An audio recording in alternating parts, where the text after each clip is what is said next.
It is crunch time for the federal parties. 3 days from now, Canadians go to the polls, and in the final stretch, the main leaders are blitzing the ridings they need to keep and the ridings they think they can flip. Where do the parties stand right now? Well, Éric Grenier is the author and publisher of the Writ.ca, and he's running the CBC's poll tracker. Okay, Éric, final weekend. How are things looking? They're still looking very, very close in the polls between the Liberals and the Conservatives. So let's look at where the two parties stand in our poll tracker. This is an aggregation of all the polls that are out there. Right now, we still have the Liberals ahead of the Conservatives, but it is a very small gap. 31.6% for the Liberals, 31% for the Conservatives. The New Democrats, they're standing right now at 20%, really where they've been throughout this campaign. Both the Bloc Québécois and the People's Party are now at 6% nationally. The Greens are at 3%. But despite the fact that we have this very close race in the popular vote, in the seat count, the Liberals do have the advantage. So if we took a look at where those numbers stand right now, it is 153 seats for the Liberals, so down from the last election, but only just a little bit. Same thing for the Conservatives at 118, down from 121 in the last election. The New Democrats are poised to make some gains, 37, Bloc Québécois at 29, 1 for the Greens and 0 for the People's Party. This gap between the Liberals and the Conservatives in the seat count, it's because of how it splits across the country. Yeah, and as you talk about splitting across the country, of course, when we look regionally, that's where you start to see those big variations. Yeah, we'll go from east to west. We'll start in Atlantic Canada. This is one of the areas where the Liberals have their biggest lead. It is the place where they have their biggest lead in the country over the Conservatives. They're right now at 42.5% support. They've actually increased the margin between them and the Conservatives over the last couple of weeks. It had gotten a lot closer in the region. The New Democrats are at 19%, the People's Party at 6%, and the Greens at 3%. Another place where the Liberals have a lead, it is in Quebec. They've been able to hold this lead throughout the election. The Liberals are right now at 34%. The Bloc Québécois is at 28%. We did see their numbers come up after the English language debate, but the momentum that they seem to be building seems to have stalled.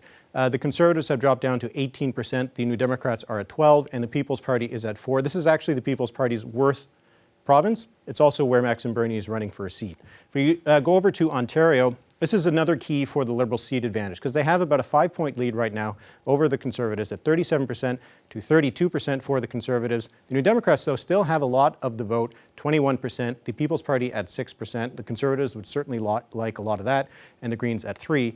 Now, if we move to where the Conservatives have an advantage, the prairies, Saskatchewan and Manitoba, 41% right now for the Conservatives. The NDP is in second, 24.5%, 20% for the Liberals, and 10% for the People's Party. This is actually their best region in the country. In Alberta, this is where the Conservatives have their most support, and also where they're running up the numbers and why they might be competitive in the popular vote nationwide, but not in the seat count. 48% right now for the Conservatives, 22% for the NDP, they're in second place, 18% for the Liberals, and 9% for the People's Party. Again, a big chunk of the vote that the Conservatives would like to have. Finally, in British Columbia, we'll be waiting all night to see what the results will be there, because look how close it is. Yeah. 31% for the Conservatives, 31% as well for the NDP. The Liberals have fallen back a little bit, 25%.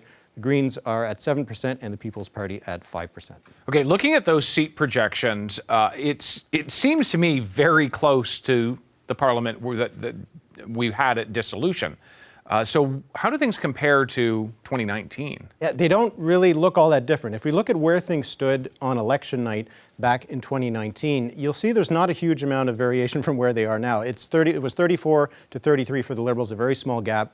16 for the NDP, the Greens at 6.5%, and the People's Party 1.6%. But if we compare that to where it is right now, you see that the gap between the Liberals and the Conservatives is pretty much identical. The New Democrats are a lot higher, but they were polling higher at the end of that campaign. They actually underperformed their polls. And the biggest shift one of the biggest shifts has been for the People's Party, 6.3% now, up from 1.6%. So not a lot of change in the Liberal Conservative numbers, some changes for the others. And the big question is, what is that going to do for the seat count? That those Green votes, where are they going to go? People's Party, are they going to hurt the Conservatives? And the NDP, are they going to hold on to those voters that maybe in 2019 decided at the last moment they needed to vote for the Liberals to keep Andrew Scheer out of the Prime Minister's office? Okay, of course, all of these are projections. All of this is from polling. So what are the things that could make a difference between now and Election Day? What kind of factors? Well, there's two major things. One would be just turnout. The fact that older people tend to vote for the Conservatives. Younger people are supporting in this election the NDP. Also, the People's Party does better among younger voters than they do older voters. So will the fact that turnout is higher among older voters have an impact on the results that the polls aren't going to pick up? And the other thing would be that strategic vote. Will those NDP voters stay with the NDP or go over to the Liberals? And will those People Party voters stick with the PPC, or try to go over to Erin O'Toole to block Justin Trudeau. Strategic voting is usually a thing we only think about on the left. This is, since the 1990s, the first election where it's also happening on the right. Fascinating stuff. We'll have to see what happens Monday. Eric, thanks so much. Thank you. Hi, I'm Vashi Capellos, host of Power in Politics. See more of our show by subscribing to the CBC News channel or click the link for another video.